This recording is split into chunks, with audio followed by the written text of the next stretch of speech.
estuve medio complicado en la mañana, así que llegué algo tarde a la sección anterior. No tengo el recado que me había también. Pero ustedes partimos bien, así que hoy vamos a partir hablando desde en realidad lo que abordamos la semana pasada, en parte de lo que comenzamos ayer también, que tiene que ver y se relaciona muy directamente con la parte morfológica y ahora composicional de la valla. Hasta ayer, de hecho, veníamos hablando de la estructura de la planta, hablamos parte también de la fenología, hablamos de las tres grandes estructuras o capas estructurales que tiene la valla, desde por ejemplo la piel, pulpa, semilla y sus constituyentes. Ayer también experimentamos un poquito en eso. Si bien recuerdan, ayer probaron, por ejemplo, la semilla, la piel, la pulpa, y la idea es que hoy, a partir de eso, que ya tenemos más o menos establecido y más o menos conocido, podamos construir un poquito y abordar estos contenidos, ¿ya? Que son básicamente la fisiología de la madurez de la valla, entender cómo se desarrolla la valla desde que se forma hasta que llega a la cosecha. Y bueno, evidentemente necesitaremos hablar de la composición de la valla in extenso y vamos a entender algunos compuestos quizás más en profundidad, cosa que puede que en algunos puntos sea medio complejo, así que les pido que ahí me retroalimenten de si podemos rápido o no, porque en algunos puntos puede ser un poquito confuso, ¿ya? Respecto a la fisiología de la madurez, evidentemente para poder hablar de ello tenemos que comprender que la valla es una unidad básica que nos permite más adelante hacer vino. Por lo tanto, la dinámica de acumulación de compuestos, la forma en la que esta valla madura y se desarrolla a lo largo de la temporada, claramente que es determinante respecto de la calidad del vino, ¿ya? Y su composición. La calidad de composición de la valla determina la calidad de composición del vino. Como dice allí, el punto de partida es la cuaja, que es el momento en el que empezamos finalmente a hablar de la existencia de un fruto. Hasta antes de la cuaja, ¿de qué estábamos hablando? ¿Qué había?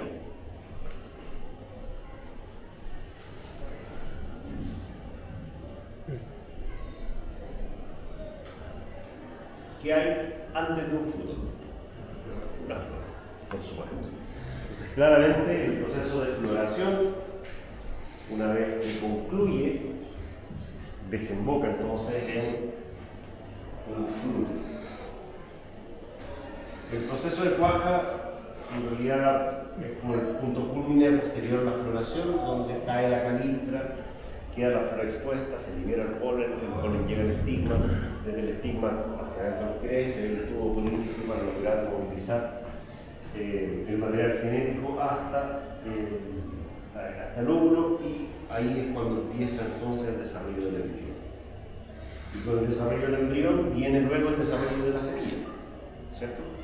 Todas las estructuras que finalmente van a permitir que ese embrión tenga reservas para poder ser después un individuo.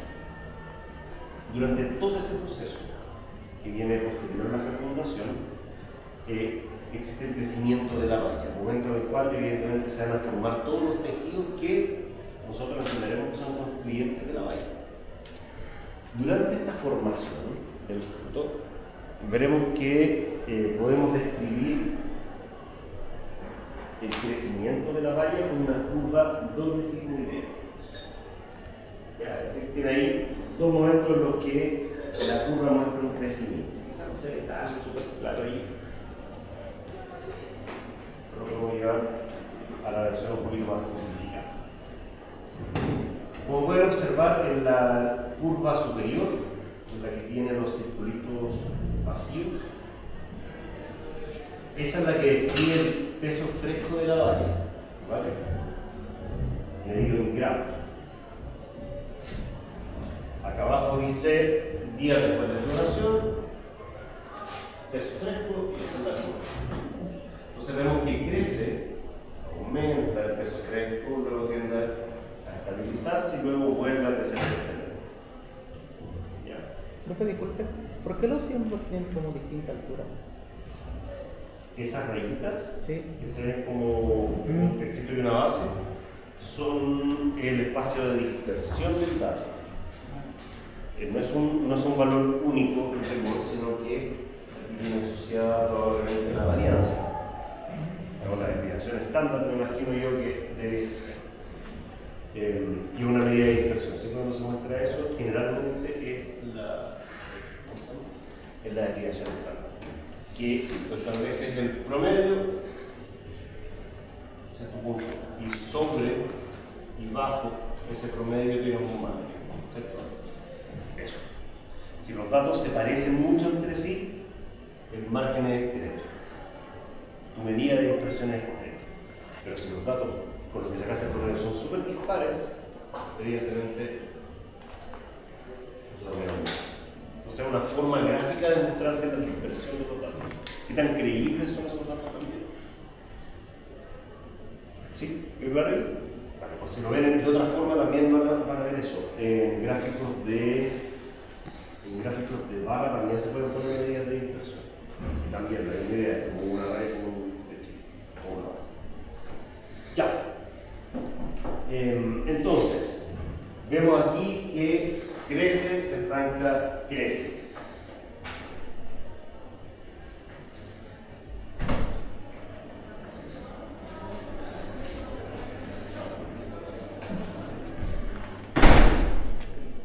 Y abajo vemos otra curva que indica qué cosa. Exactamente. El azúcar de la vaca, medida en gramos X. Ya que vamos a hablar en profundidad de los gramos X más adelante.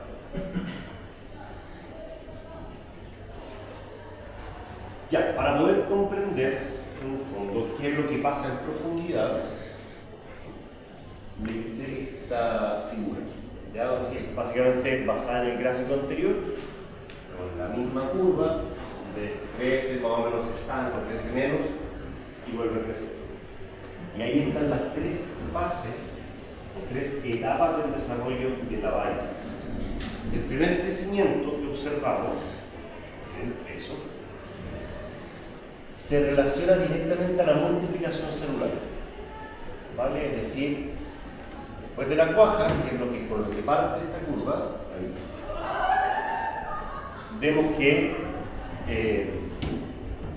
el crecimiento en peso se relaciona y se explica únicamente, o fundamentalmente en realidad, por la multiplicación celular, por la mitosis. Terminada esta primera etapa, no va a volver a ocurrir mitosis en la valla. Por tanto, el número de células ya ha quedado definido desde un principio. Luego, en la fase 2, vemos que se estanca el desarrollo, el crecimiento, en cuanto a el incremento del peso. Y esto tiene que ver con lo que está pasando dentro de la valla. Se está terminando el sistema vascular, se está completando la semilla con las reservas que debiese tener. Y lógicamente, una vez que termina esa etapa, la valla vuelve a crecer y entramos en la fase 3. Esta entrada en la fase 3 se relaciona con el envero o pinta, ¿vale? Es aquí cuando veremos que en el caso de las variedades pintas cambia el color. Durante las primeras dos etapas, las etapas que diríamos que es de fruta inmadura o fruta verde, se producen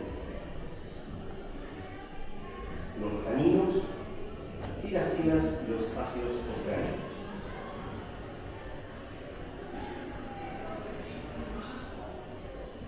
Cosa que tiene algún sentido, no sé si han probado alguna vez algún fruto inmaduro. Son ácidos, no son para nada dulces. No tienen sabor. Tienen un sabor como medio a hoja o algo verde, ¿cierto? Son ásperos. Son ásperos también, efectivamente. Calzan. Tiene algo sentido porque en realidad casi todos los frutos se comportan más o menos parecidos. Y vemos que en la fase 3, es decir, una vez que inicia el envero,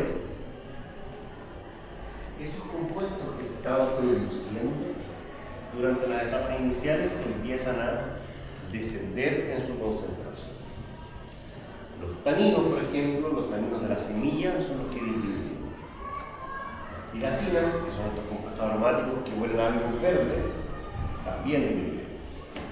Y los ácidos también disminuyen. Es decir, los frutos cuando maduran van perdiendo acidez.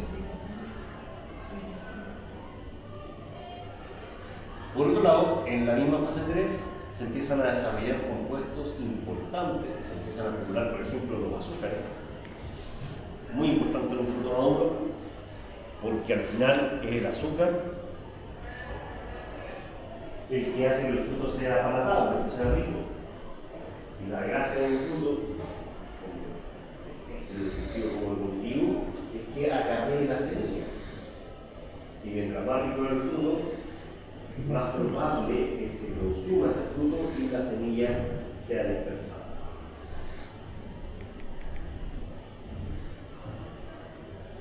Asimismo, se desarrollan compuestos aromáticos, que los vamos a llamar aromas varietales, porque dependen de la variedad. Y esto, evidentemente, en contraposición a la pérdida de piracina. Es decir, van desapareciendo los aromas verdes y aparecen aromas a fruta madura. Y, bueno, eventualmente los antocianos, en el caso de las variedades tintas, se desarrollan precisamente desde la tinta o en verde.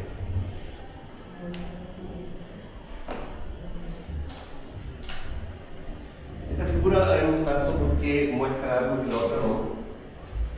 Fíjense en estas dos banditas de color. Esta representa el xilema y esta representa el floreo. ¿Qué es lo que pasa? Que, si bien es cierto, la valla está súper vascularizada, ustedes lo pudieron ver ayer cuando pelaron la valla, se veían los vasos vasculares claritos, ¿cierto? Sí. La línea, como las venas. las fibras, exactamente, como las venas.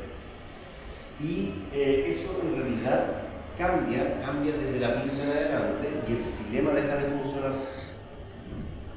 El xilema pierde conectividad y todo lo que entra a la valla entra vía floema. Es decir, avanzada ya la pinta, todo empieza a ingresar únicamente por floema. Se piensa que es un mecanismo de protección para evitar problemas vasculares asociados a la disminución de agua. Lo que sale abajo de 0, 20, 40 son los días de... Es como que tengan una idea, claro, de cuánto pasa desde la floración, este es el fruto, la cuaja, y claro, para esto meterle 10 días aproximadamente. Entonces, la pinta aproximadamente ocurre a los 50 o 60 días desde cuaja.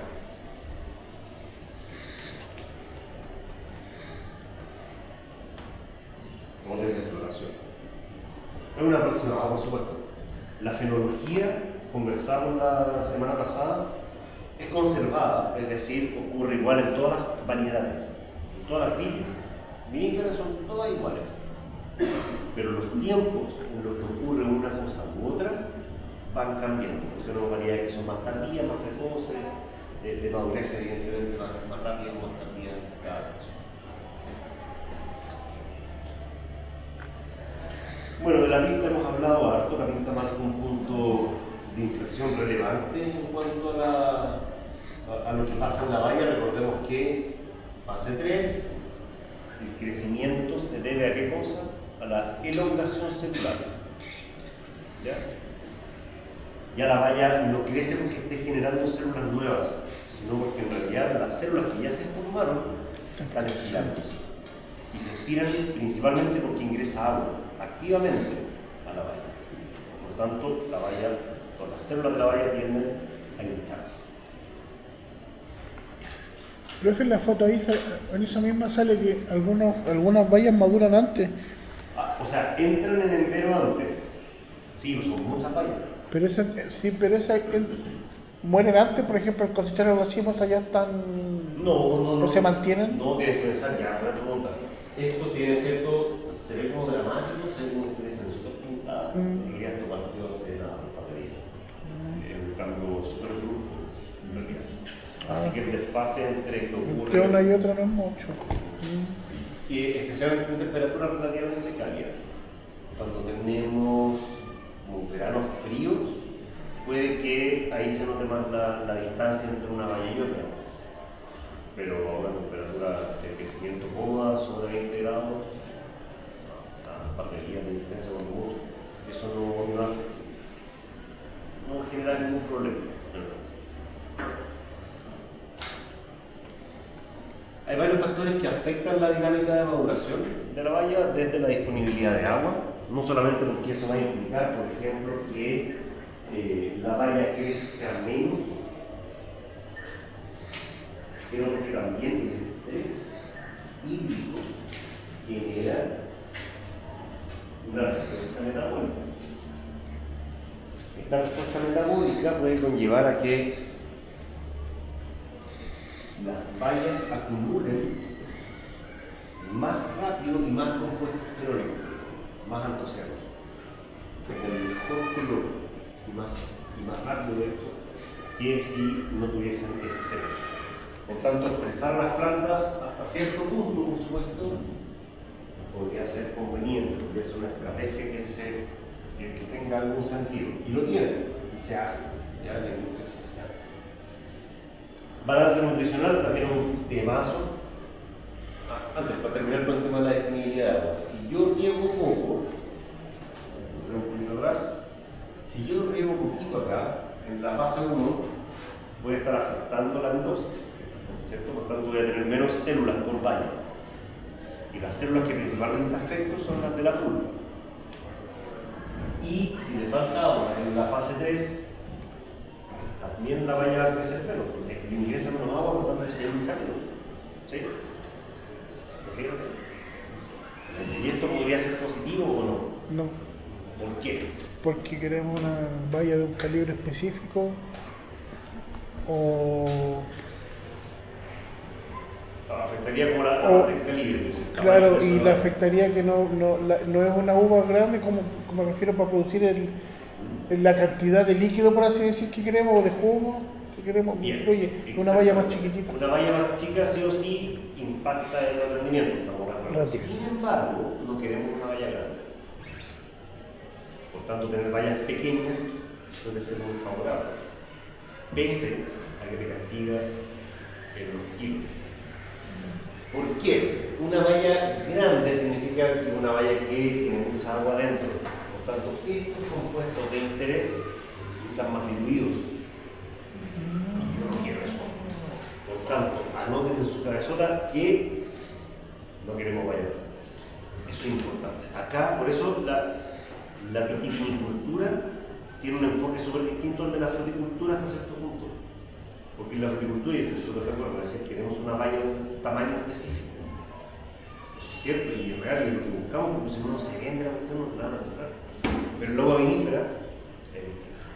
Queremos que la composición sea lo que tú puedas vender, más que el peso de la valla, el tamaño de la valla, y tan bonita pueda ser. No sé si notaron que todas las vallas que vimos ayer son todas chiquititas. En general, ese es por el estándar, no tenemos vallas muy grandes. Las vallas más grandes probablemente son de las moscateles. Hay algunas moscateles con vallas un poquito más grandotas, pero no se usan mucho para vino. Así que muy buena anotación ahí por lo demás. Ya, entonces, respecto del balance nutricional, también temazo, es decir, la relación carbono-nitrógeno, aquí es tema. El carbono viene de la fotosíntesis, el nitrógeno viene del suelo, ¿cierto? Lo que el agua la planta es capaz de extraer. Generalmente, cuando existe un desbalance cargadito de nitrógeno, ¿qué es lo que pasa con las plantas? Cuando hay alto nitrógeno disponible, crece. Emboscamiento. Exacto, entonces tenemos problemas de iluminación, de ventilación, tenemos competencia entre el brote y la fruta, eventualmente. Generalmente hasta pinta los brotes crecen, salvo en condiciones donde el vigor es muy elevado. Y ahí el ápice sigue creciendo, el desmedro del envío de frutos asimilado a dónde? Al fruto. Las temperaturas también afectan, en ese sentido, temperaturas bajas durante algunas etapas del proceso tienden a extender la duración de este. Por ejemplo, lo hablábamos cuando mencionaste el color diferente en las bayas, claro. Eso a temperaturas de 20-25 grados o durante el día dura ese desfase muy cortito. Cuando tienes primavera fría o verano frío, la cosa sí se extiende. Lo mismo pasa con la floración. En una primavera fría, la floración dura mucho más tiempo que en una primavera mucho más cálida, porque redunda en que tengan menos bayas por racimo. Las primeras flores cuajan, y cuando están abriendo las últimas flores o el último tercio de flores, tienen menos posibilidades de cuajar porque tienen mucha competencia con el fruto. Y no cuajan, pues tienen un racimo más liviano, con menor éxito de cuajo. Esta frase de que el vino se hace en el campo está súper manoseada brutalmente. Un cliché así, pero ya más trillado, no se está trillado, pero es cierto. En otras palabras, lo que yo tengo en el huerto, colgando de las papas, es básicamente lo que determina cómo va a ser la botella que voy a colocar en el supermercado. Toda lo que es la composición de esa valla afectará mayoritariamente la calidad del vino y su composición. Bueno, la imagen yo creo que habla por sí sola, es decir, el punto en el que vamos a definir la cosecha es relevante para evitar la sobremadurez. Acá no existe la post-cosecha, nosotros sacamos la fruta y la procesamos. ¿Ya? Sin embargo, eso no implica que lleguemos a puntos de sobremadurez, porque al final lo que vamos a estar haciendo es perder compuestos de interés, más que ganar. Llega un momento en que la valla deja de acumular cosas. Simplemente no es capaz de recibir ni más azúcar, ni más color, ni nada. Entonces, simplemente, ¿qué va a pasar? El fruto va a empezar a aumentar su contenido de azúcar, pero porque se está deshidratando. Y eso es un problema. Vamos a hablar de la composición de la valla más que de la composición del racimo, vamos a optimizar el tiempo. No sea necesario ir más lento. Y vamos a comenzar con los azúcares. Los azúcares que en una valla madura son esos dos, glucosa y fructosa, tienen una ventaja. Una ventaja importante, son fermentables.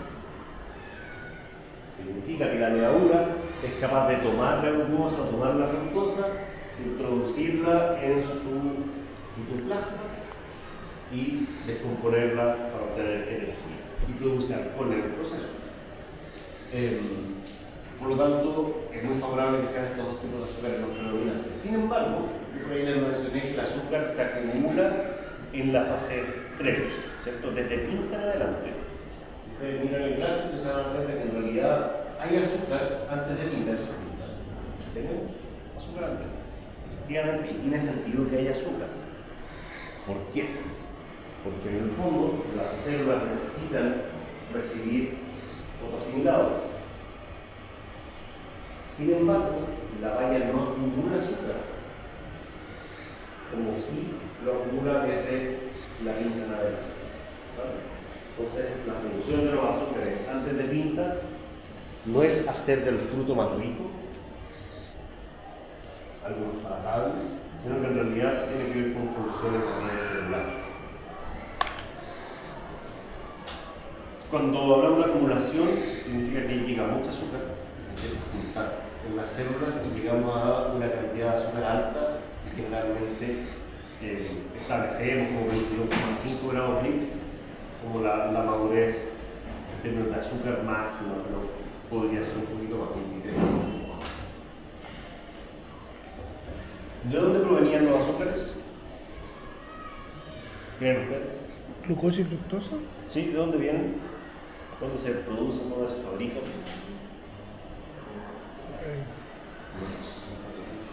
A partir de la fotosíntesis. Exactamente. Entonces, la fotosíntesis, en la etapa en la que ya empieza a madurar la valla, va a estar enfocada fundamentalmente en meter azúcar en la valla. Ese es como el foco principal. ¿Ya? mayor atrayente de azúcares de fotosimilados son las bayas. Bien, vamos a los ácidos. Los ácidos son súper importantes a nivel sensorial. La acidez en un vino prolonga la percepción de este, hace que se sienta fresco.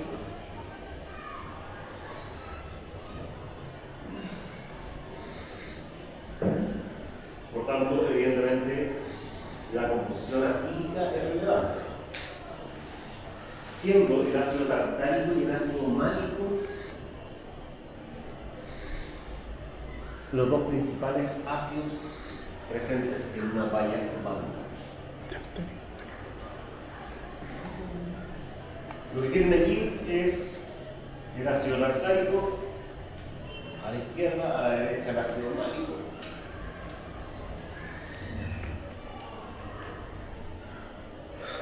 Y bueno, cada vértice es un carbono. Hay un carbono, hay otro y otro. La diferencia entre ellos claramente está a la vista, es decir, se puede ver que hay un OH más en un caso que en el ácido tartárico. Ambos tienen dos funciones ácidas. Son como el COOH que está acá, eso está ahí, es una función ácida, y eso está allá también es otra función ácida. Y en el caso del ácido málico la misma historia. Ahora, ¿a través de qué proceso obtenemos energía nosotros? ¿De dónde se forma o cómo se forma el ATP? ¿Cómo se llama ese proceso?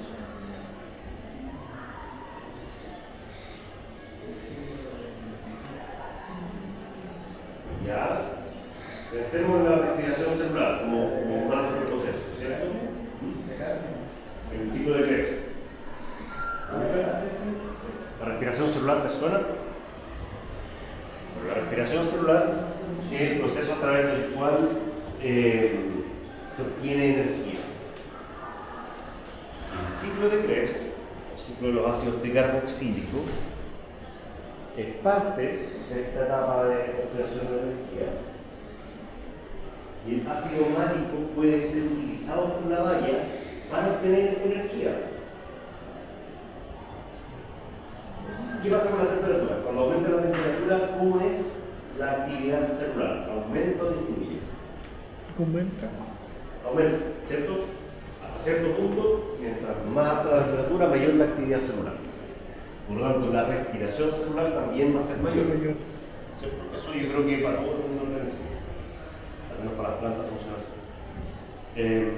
Por lo tanto, la baya va a requerir más fuentes de energía, no solo azúcar, no solo los fotosimilados que provienen de la fotosíntesis. Entonces, parte del ácido málico es consumido en el proceso de respiración celular. ¿Vale? Especialmente en condiciones de alta temperatura. Y eso nos lleva a recordar el gráfico que vimos un poquito antes, en el que la acidez de los ácidos se mencionaba que disminuían en la etapa de maduración. Efectivamente, el ácido málico se consume activamente durante la etapa 3.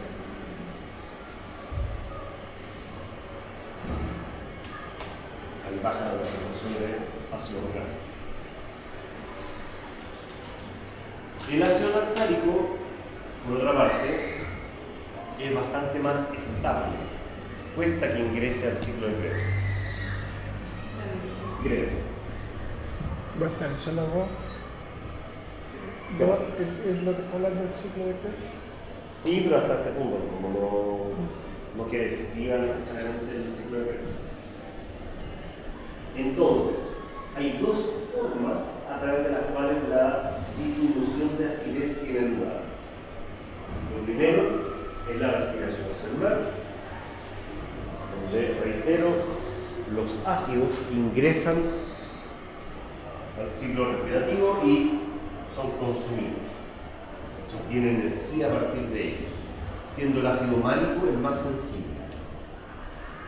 El ácido málico se desprotoniza y entra directo al ciclo. O sea, no necesita un intermediario. En cambio, el ácido tartárico sí. El ácido tartárico, para poder ser consumido, tiene que ser transformado primero. Eso es costoso, entonces es poco eficiente. Y los organismos vivos apelamos por la eficiencia energética. Así que el ácido tartárico se empieza a degradar cuando la valla alcanza algo así como los 35 grados. Mientras que el ácido málico a una temperatura bastante inferior. Entonces, el primer mecanismo de pérdida de acidez, respiración celular. Y el segundo tiene que ver con la dilución. ¿En qué etapas se producían los ácidos? ¿En qué fases? La primera, ¿cierto? Sí, al inicio de la valla, el crecimiento. Fase 1 y 2. Desde cuaje en adelante hasta la pinta. Sin embargo, de pinta en adelante no se producen ácidos. Sin embargo, de hecho, se consumen. En esta etapa, además, ingresa agua en la valla. Entonces, ustedes ya tienen una cantidad de ácidos definida. Si más encima se le meten agua, ¿qué pasa con la concentración de ácido? Disminuye porque se diluye, exactamente. Entonces, por un lado se están consumiendo y por el otro se están diluyendo. Entonces, tienen dos vías de pérdida de acidez.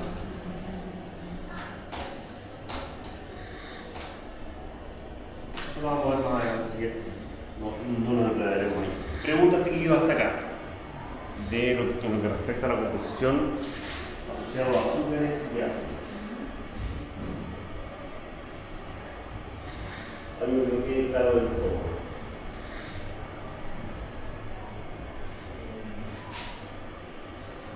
Bien, ahora vamos a ir por algo un poco más complejo, que son los compuestos fenólicos. Nosotros habíamos dicho que los fenólicos, los compuestos fenólicos eran dos grandes tipos: taninos y antocianos. Amargor y astringencia, los antocianos en color. Sin embargo, es un poquito más complejo. Hay hartos más compuestos fenólicos involucrados en la composición de la valla, muchos.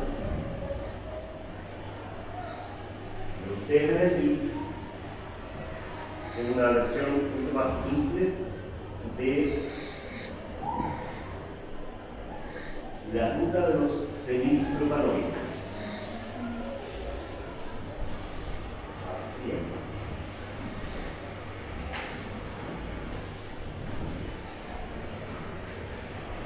Y la ruta de los fenilpropanoides tiene ese nombre, recibe ese nombre, porque todo parte con la fenilalanina. ¿La conocen? Es un aminoácido esencial. Y a partir de este aminoácido y múltiples transformaciones que tiene, transformaciones mediadas por enzimas.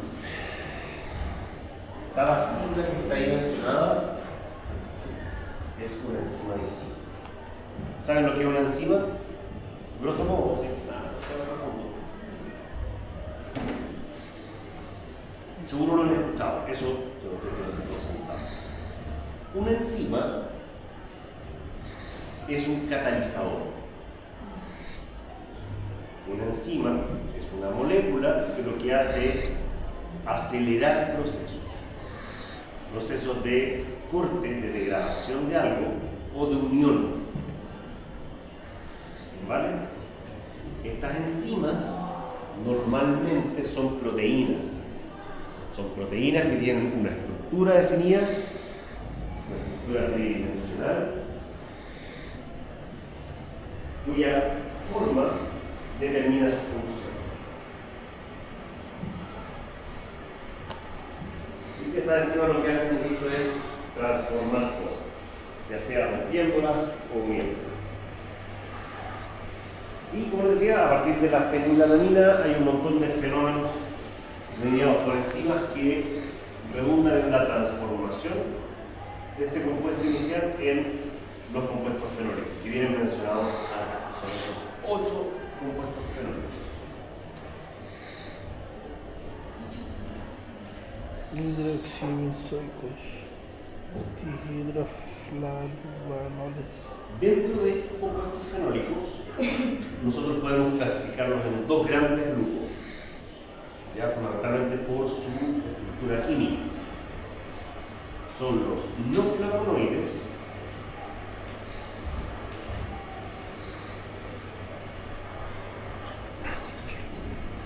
y los no flavonoides serían básicamente los del 1 al 4, ¿verdad? Exactamente, del 1 al 4. Estos serían los flavonoides. Terpenos, ácidos hidroxicinámicos, hidroxidenseicos y los dihidroflavonoides. Aquí los hidroflavonoides son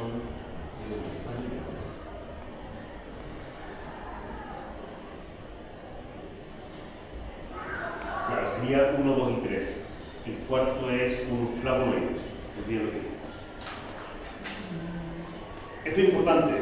Ya son compuestos fenólicos que, si bien es cierto, no vamos a hablar en detalle de ellos, aportan algo de amargor, aportan algo de astringencia y son antioxidantes igual que todo el resto. ¿Ya? Son fuertes antioxidantes. El problema es que cuando se oxidan, que es un antioxidante, un compuesto que se puede oxidar más fácil que otro y protege a ese otro de la oxidación. Cuando se oxidan cambian de color y se ponen café. De ser incoloros prácticamente, tienden a volverse un amarillo pardo. ¿Vinagre? ¿El vinagre? ¿Pasa no? No necesariamente, no, puede que no, tiene que ver más con el color, más que con otra cosa. Y ese pardeamiento afecta fundamentalmente a los vinos blancos. ¿Pero el sabor no cambia? No. En realidad se encuentra en una concentración relativamente baja. Sin embargo, el efecto visual que tiene la oxidación es importante, al menos en los blancos. En los tintos pasan desapercibidos porque hay muchos entusiasmos, no se quedan cubiertos. Y está el otro grupo, los flavonoides. Están los no flavonoides, están los flavonoides. Y dentro de los flavonoides hay tres grupos importantes. Los taninos. Quercetina. Los flavonoles, que es como 100 años de soledad, los nombres parecidos. Los flavonoles, los flavanoles y los antocianos.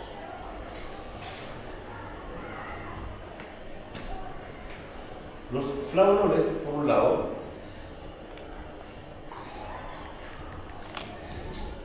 son compuestos antioxidantes que tienen un color amarillo característico en vinos blancos. También está presente en los tintos. Las variedades de tintas también tienen flavonoles, pero no se ven, porque, insisto, los antocianos son mayoritarios. Y luego están los flavanoles. Y los flavanoles equivalen a lo que nosotros hemos llamado hasta ahora taninos.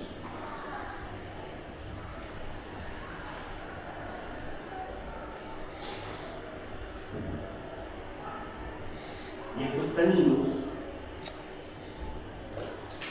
que se hallan fundamentalmente en piel y semilla, pueden ser procianidínicos o prodelfinidínicos. Vamos a ver mucho ahí.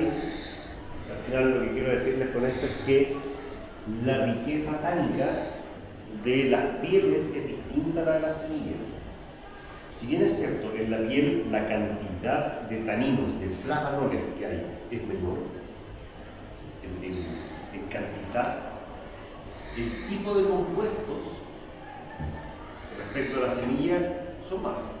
Es decir, hay 4 tipos de taninos dentro de la piel.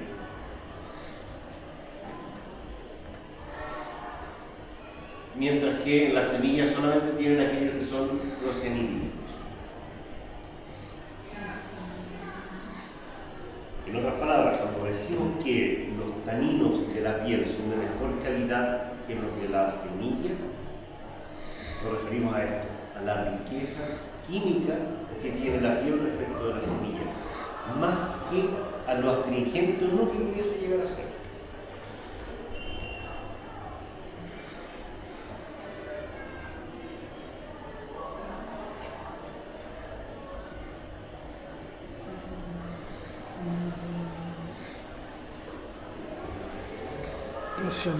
Ya. Se dice que son taninos condensados, acá se menciona, porque estos taninos son capaces de unirse entre sí y formar taninos poliméricos, taninos grandes, que son menos amargos y menos astringentes hasta cierto punto. Y finalmente, dentro del grupo de los flavonoides, además de los flavonoles, tenemos los antocianos. Que los antocianos, recordarán, son los que dan el color violeta, rojizo, ¿cierto? Y estos antocianos se forman a partir de 5 antocianidinas, están allí mencionadas, adenina, pirimidina, guanidina, las cuales se unen a otras cosas y así es como son coloreadas. Todos estos compuestos son parientes entre sí, todos provienen de exactamente la misma ruta, solo que están en distintos niveles de seguridad. Un ejemplo. ¿Qué es lo que tenemos acá? Tenemos catequina y epicatequina y epigalocatequina, que corresponden a los taninos, a los flavonoles, ¿cierto? Sin embargo, más abajo en la ruta, por lo que termina este segmento de la ruta, de hecho, tenemos el grupo 7 y 8, que en el fondo son antocianinas, ya son antocianos. En algún momento, dentro del desarrollo de la valla, llegamos a la pinta, ¿cierto? Llegamos al envero. En ese momento se activa esta enzima, es la UFGT, y en vez de seguir produciéndose taninos, se empiezan a producir antocianos. ¿Vale? Así de parientes son, así de emparentados químicamente están. Ahora, en las variedades blancas, ¿qué es lo que sucede? Las variedades blancas son mutantes para el gen que codifica para esa proteína, para esa enzima. Por tanto, las variedades blancas son incapaces de producir la UFGT. Pero también eso implica que después de la pinta se dejen de producir taninos. Ya no se producen más taninos. ¿Ya? Porque eso está mediado en realidad por también una reducción en la acción de las rutas anteriores. Ese es el resumen de lo que conversamos. Compuestos fenólicos tenemos flavonoides y no flavonoides. Los flavonoides están acá, los fenólicos y los estilbenos, y los flavonoides tenemos unos flavonoles que aportan color amarillo. No nos vamos a afectar mucho. Pero estos sí, los flavonoles son los taninos y los antocianos que aportan color. ¿Ya? Eso para que nos quedemos como gran resumen. Preguntas hasta acá. ¿Se le hizo muy compleja esta parte? Es más o menos densa. Lo que había dicho sobre la relación como química de los flavonoides y los antocianos. La relación química de los flavonoides y los antocianos. Químicamente son muy cercanos. De hecho, la estructura química que tienen es muy similar. Claro, un par de cositas que hace abrir el anillo del antociano refleja en una longitud determinada. De hecho, yo podría algunos taninos en un medio ácido, sometido a ciertas condiciones, transformarlos en compuestos coloreados. O sea, por lo que vi en la anterior cuadro, ¿En esa? que no están como todos juntos, que pertenecen como a, por ejemplo, las flavonoides. Entonces, sobre todo, un poquito como ¿Cómo? por ejemplo, la que las organizaciones ¿Sí? están separadas. Por supuesto, porque ya. Si bien es cierto, están clasificadas en el mismo lado por sus características químicas, su origen es distinto. De hecho, tenemos que volver acá. Esto es catequina y epicatequina. ¿Ya? Y esto por otro lado es epigalocatequina. Esta epigalocatequina tiene ácido orgánico en su estructura. El ácido orgánico no está presente en los precursores de la catequina y epicatequina. Por eso están separados, pero responden al mismo tipo químico. De hecho, insisto, químicamente son muy similares. La única diferencia es la existencia de este ácido orgánico en la epigalocatequina. No sé si con eso te puede. Claro, por supuesto, sí. La que determina finalmente la última transformación, por ejemplo, de la catequina y la epigalocatequina es la misma. Exactamente la misma. Pero vienen de algo distinto. De la cianidina en un caso y de la delfinidina en el otro. Y la cianidina y la delfinidina son antocianidinas que transformadas a través del UFGT dan un antociano. Pero si no está esto, dan escobar. Esa es como la runa, que viene intrincada por lo demás. ¿Alguna otra pregunta, chiquillos?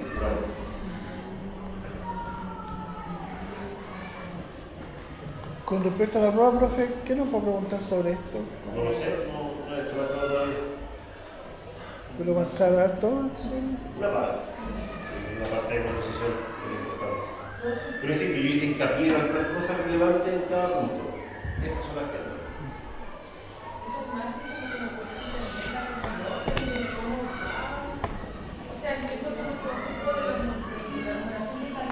¿Ya? Sí.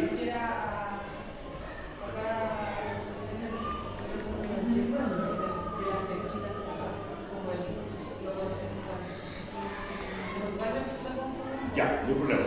Voy a tratar de responder tu inquietud. Partimos de acá, siempre, de la fenilalanina.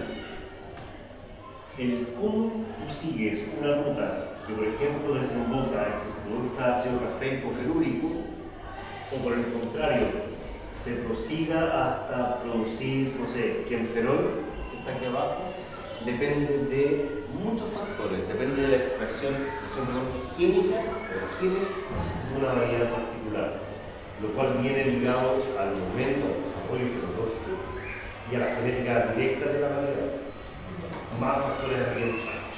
Todo esto, en algunas etapas, pasa en paralelo, en magnitudes distintas. Es decir, el mismo momento en el cual se está haciendo peonidina es cuando se están formando delfinidina y petunidina, en proporciones distintas, por supuesto, pero está ocurriendo esto en paralelo. ¿Vale?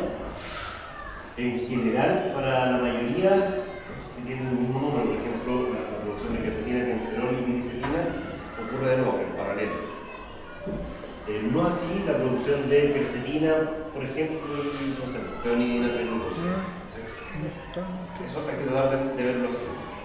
Pero hay cosas que pasan en paralelo. No es que sigas una ruta, sino que un montón de purificante de fenilalanina es transformado en un montón de cosas distintas. En momentos diferentes también. Es decir, esto de acá no pasa al principio, pasa al final de la maduración de la bayona. O sea, desde la pinta en adelante. Antes de eso pasó todo esto otra vez. Y sigue pasando para poder llegar a esto. Pero no queda como quercetina, sino que va a transformarse.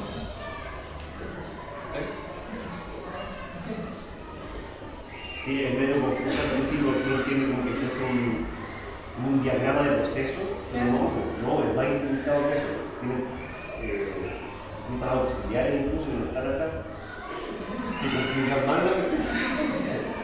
Pero esto es lo que nos importa, en el fondo, entender cómo se agrupan los compuestos fenólicos, entender qué son los taninos condensados, qué aportan los flavonoles, eso fundamentalmente.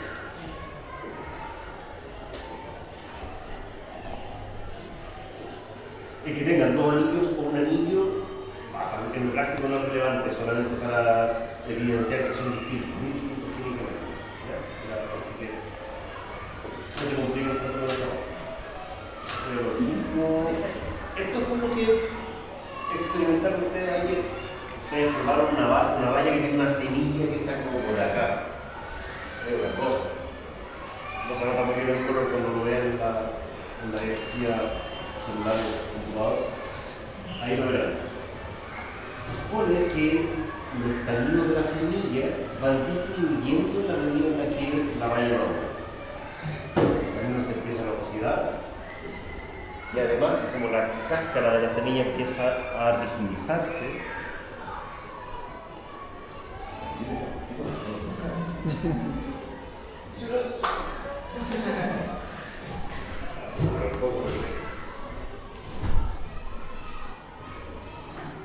muy rosito. Ya, entonces les decía que la semilla va cambiando, ¿cierto? Al principio los taninos de la semilla son súper amargos, súper astringentes y están súper disponibles, son fáciles de extraer hacia un medio acuoso externo. Sin embargo, mientras más madura, los taninos se van oxidando, la cáscara de la semilla se pone más rígida y cuesta más extraer taninos también desde allí. Por tanto, la astringencia de esa semilla disminuye. Sin embargo, esto no es tan perfecto como que vamos a llegar a 22, 5, 23 grados Brix sin problemas con la semilla, porque de hecho nosotros ya estamos en 22 Brix aproximadamente y estamos bien atrasados, estamos un poco por acá, mucho más atrás. No van siempre dando la mano. Hay muchos factores ambientales que repercuten en cómo evoluciona la madurez de la semilla. Y además, ahora sabemos que la riqueza tánica de la semilla es distinta a la de la piel, por lo tanto, dependiendo del tipo de producto y la calidad de la materia prima, es si voy a querer o no esos taninos de mi vida. Por lo tanto, dependiendo de eso, haré o no haré algunas operaciones en la vinificación. Esto simplemente evidencia lo que conversábamos recién respecto de los taninos, que son distintas fechas después de la pinta. Y vemos que en general la tendencia es a la disminución hacia la fecha de cosecha de los taninos en la semilla. Para la mayoría de las variedades funciona más o menos así. El mecanismo a veces no es el mismo para todas, no todas ocurren exactamente igual. Es algo que está ahí en constante discusión. En cuanto a los antocianos, también vimos esto ayer. Veremos que se encuentran siempre en las pieles de las variedades tintas y adicionalmente en las variedades tintoreras podemos encontrar antocianos en la punta. Las variedades tintoreras las agrupamos en esa terminología, pero son varias variedades independientes como Alicante, como Lágrima Christi, y se utilizan generalmente para mejorar el color. Así como su función. Flavonoles, color amarillo, esto ya lo conversamos. Y finalmente llegamos a los compuestos aromáticos. Ojo, lengua de gato, no sé si alguna vez hay nacido con un gato, es súper alto. No sé si se lo mencioné ayer, pero la astringencia es una sensación táctil. ¿Vale? Es algo que decimos con el tacto. Y ocurre porque el tanino interactúa con la proteína que tiene la saliva, o las proteínas que tiene la saliva. Perdemos lubricación y sentimos sequedad. Eso es la astringencia. ¿Vale? Y que los vinos en general es algo favorable, al menos los vinos tintos se buscan eso. Para terminar, vamos a hablar un poquito de compuestos aromáticos, de los famosos aromas que pudiésemos encontrar en la vala. Lo que ven aquí son las cuatro familias de compuestos aromáticos que vamos a hallar y tienen importancia, de hecho, en la producción del vino. Sin embargo, el vino va a tener más que estos 4 tipos de aromas, 4 familias. Hay compuestos aromáticos que no estaban en la valla y que se desarrollan en el vino por la fermentación o porque a propósito de algunas modificaciones químicas, precursores aromáticos desembocaron en la generación de un compuesto nuevo. Esas cosas sí pasan. En el primer caso, las piracinas, estas ya hablamos anteriormente, las piracinas son aquellos compuestos aromáticos que recuerdan algo verde, herbáceo, brote de tomate, pimentón, pasto recién cortado,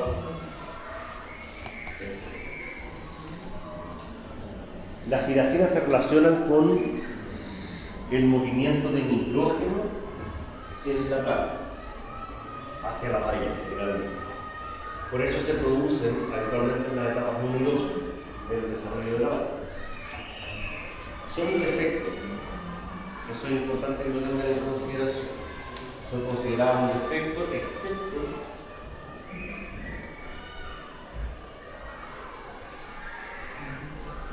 para Sauvignon Blanc. En Sauvignon Blanc la piracina es deseable. Queremos que haya piracina, es parte de lo que es la cepa y no nos molesta. No nos molesta encontrar en la copa una nota como a ají, como a maracuyá mezclado con un poco de brote de tomate. Perfecto, funciona. Pero para todo el resto de las variedades sí es un defecto.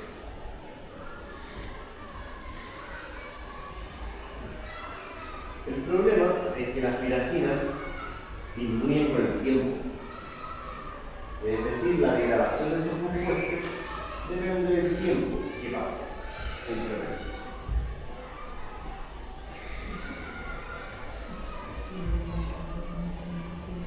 El problema es que a veces necesitamos cosechar pronto y la fruta todavía huele a verde, todavía huele al paso. Entonces, ¿cuál es la lógica? La lógica es que a través de algunas técnicas de cultivo yo alcance en la fruta una concentración más baja de piracinas, cosa que en menos tiempo logre llegar a un umbral en que no se perciba.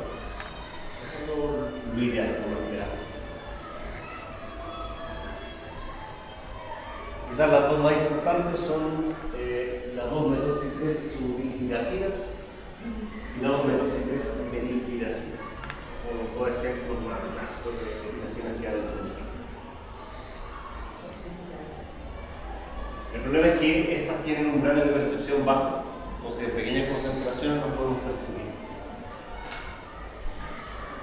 Respecto de los terpenoles, terpenoles son compuestos aromáticos que recuerdan a cosas como florales, frutales, hasta como especiadas.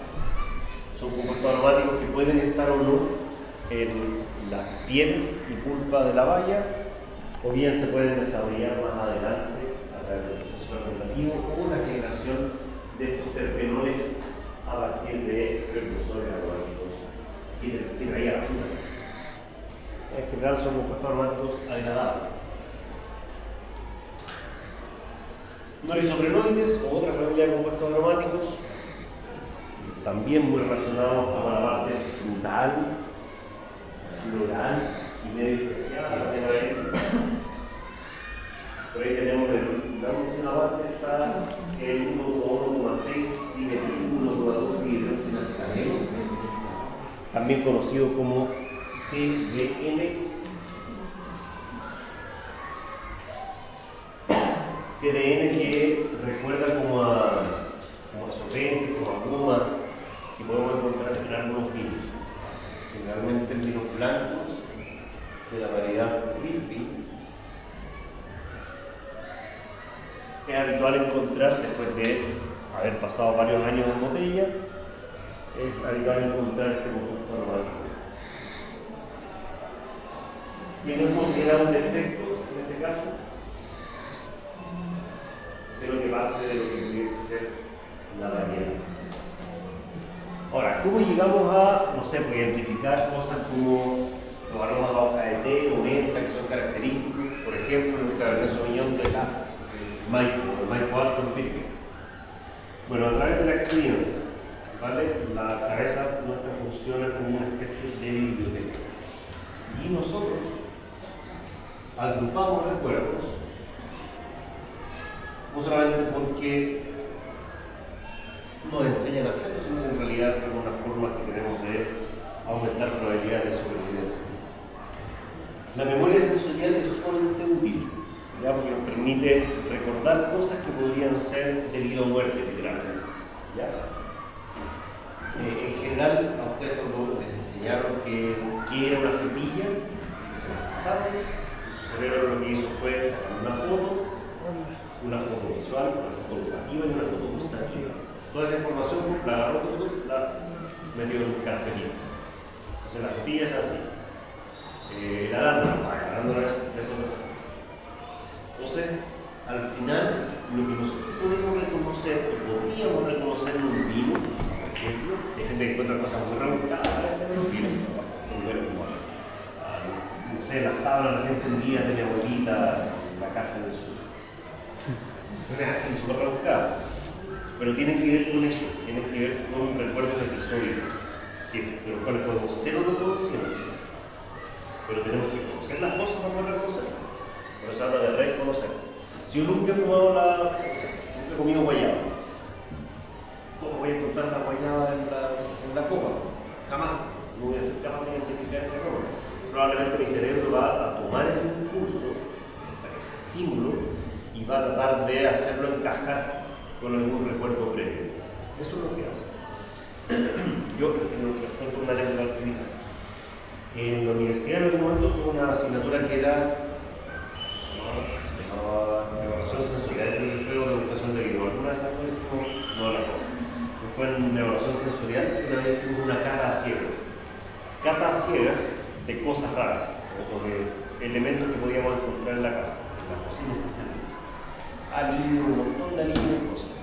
Y resulta que la persona con la que yo estaba trabajando, trabajo en pareja, no sabía lo que era. Tenía que leer y escribir lo que pensaba que era. Era una copa que tenía hojas de laurel. Y era con tiempo también, empezando. Entonces, mi compañero le pone video con salsa.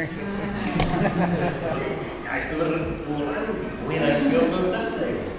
Claro, y porque el cerebro que hizo ante una situación en la que tenía que dar una respuesta rápida, agarra lo que más se parecía. Pero videos con Y salsa los que videos tienen con salsa, laurel. claro, y lo que la hojita de laurel ahí a los videos. Así que eso hacemos. Nosotros tratamos de hacer calzar lo que sentimos con nuestros recuerdos. Es un sistema de búsqueda de presente. Para ayudarnos en el reconocimiento de estos estímulos, nosotros podemos hacer uso de estas ruedas de aromas, que parten, uno las debería leer desde el centro hacia el exterior. Cuando a veces quiero identificar un aroma y no logro, recurro a esto. Bueno, me recuerda algo dulce, o algo químico, o algo terroso, especiado. Imaginemos que me recuerda a algo dulce como una fruta. ¿La fruta está fresca o no? ¿O es una mermelada? No, está fresca. ¿Es una fruta roja, como una frutilla, una frambuesa? Una fruta negra, como una mora? No, quizás es como un cítrico. Como un cítrico, podría ser una naranja, un limón sutil, un limón normal, o un limón de pica, o un pomelo. No me recuerda más a un pomelo. Vale, logré generar un descriptor a partir de una sensación. Un descriptor súper preciso, que es subjetivo, no nos olvidemos de eso. Insisto, si yo no conozco los pomelos, jamás lo voy a encontrar. Mi cerebro va a recurrir a ese recuerdo más parecido, más similar. Y en ese sentido, en la parte más general del estímulo, habitualmente coincidimos. Puede que yo persiga el pomelo y ustedes persigan una naranja, o viceversa, lo mismo, pero si volvemos un escalón más atrás, se parece mucho. Entonces podemos encontrar correlaciones respecto de las percepciones. Y es así como progresivamente se han armado cuadritos de este tipo, donde sabemos que, por ejemplo, la beta de Amacerona nos recuerda aromas florales en general. No necesariamente es una violeta, no necesariamente es una rosa, ¿vale? Pero sí es algo floral. Profe, pero uno busca producir vinos con estos aromas o se dan con estos aromas los vinos. Las dos cosas. Ah, ya. Sí, las dos cosas. Pero en la mayoría. La cepa es la que manda. La cepa, la variedad tiene aromas y precursores aromáticos específicos. Y aquí podemos derivar en todo esto. Sin que sea un vino forzado por Exactamente. que uno lo potenciar algunas cosas. claro, sin A través aromatizar. del proceso, algunos productos también. Pero naturalmente deberías tener un resultado asociado fundamentalmente a la variedad. La variedad no la variedad determina la tipicidad aromática muchas veces. La variedad y la relación con el clima. ¿Y esto lo vamos a hacer en algún momento? Sí, por supuesto, varias veces vamos a hacerlo. Tengo un programa 3, una con vinos terminados y 2 con los vinos que ustedes van a hacer. Entonces vamos a probarlo en una primera instancia y después terminamos.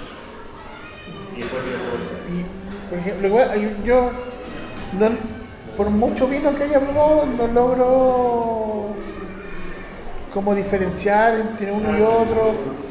Lo vamos a guiar de modo que sea fácil. Pero sí, ese de repente queda como ese seco o ese. Esa astringencia. Claro, astringencia. Sí. Como te digo, vamos a hacer un par de actividades relacionadas con ello, que es importante, la parte sensorial, es clave aquí. Determina el vino. El vino tiene que ser vino. Entonces tengo que ser capaz de entender qué cosa es algo agradable o un defecto. ¿Alguna otra preguntilla que tenemos por ahí? Nada.